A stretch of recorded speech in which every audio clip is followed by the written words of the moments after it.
कुंभ में नदी स्नान का बड़ा महत्व होता है। कहते हैं कि पानी में बड़ी ही जबरदस्त याददाश्त होती है। इस विषय में बहुत सारी खोजें की भी गई है और कुछ लोग इस पर खोजें कर भी रहे हैं। कहते हैं कि जो गंगा नदी है और हमारी पवित्र नदियां है, वो बड़ा ही दिव्य और गुणवत्ता वाला पानी है। विशेष मंत्रों और ध्वनि का भी पानी पर प्रभाव पड़ता है। इसीलिए लोग कुंभ के दिनों में मंत्रोच्चारण करते हैं और स्नान करते हैं। पर वर्तमान में हमारी हालत ऐसी हो गई है कि हमने प्रकृति का बड़ा शोषण कर लिया है और अपनी नदियों को भी माँ से दासी बना दिया है। उनका शोषण इतना कर दिया है कि गंगा नदी को दुनिया की सबसे पॉल्यूटेड नदी माना जाता है।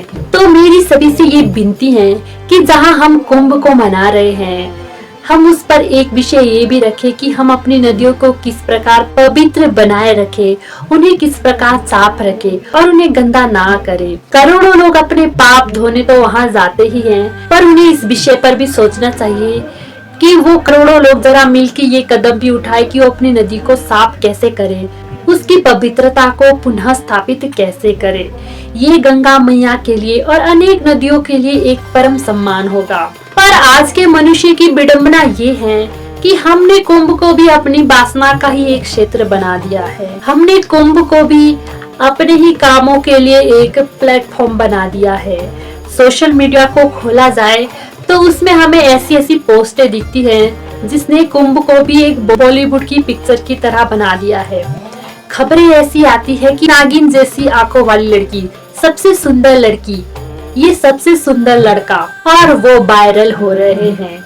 क्या ये कुंभ का अपमान नहीं है? कुंभ में हम ज्ञान को सीखने जाते हैं, इस शरीर से ऊपर कैसे उठ सके, उस परमात्मा को कैसे जान सके, ये सीखने का प्रयास करते हैं। हजारों करोड़ों साधुओं को देखते हैं, उनसे ज्ञान सीखने का प्रयास करते हैं।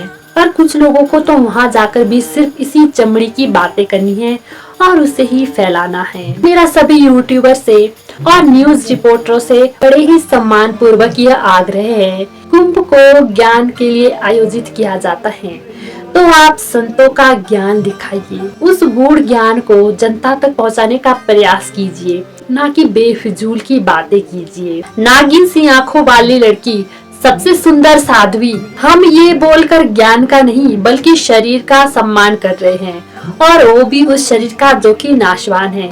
क्या ये कुंभ का वास्तविक अपमान नहीं है? आजकल के लोगों का कुंभ में जाने का उद्देश्य यही बन गया है कि वो वहां जाकर भी सिर्फ लड़कियों की सुंदरता को देख रहे हैं और अपनी ही वासनाओं को पूरा कर रहे हैं। ये भी कुंभ का अपमान है, ऐसा मत कीजिए। बल्कि कुंभ से जो ज्ञान, जो एक हाईएस्ट चीज हमें मिल सकती है, उस हाईएस्ट चीज को लीजिए, ना कि एक निकृष्ट चीज को इतना हाई बना दीजिए, क्योंकि ये कुंभ सनातन और उस ज्ञान का अपमान है। और अंत में बस इतना ही कहना चाहूंगी कि कुंभ में जाइए, पर गंगा मैया की सफाई और उसकी पवित्रता को बनाने के लिए भी कुछ कदम उठाने के बारे में सोचिए।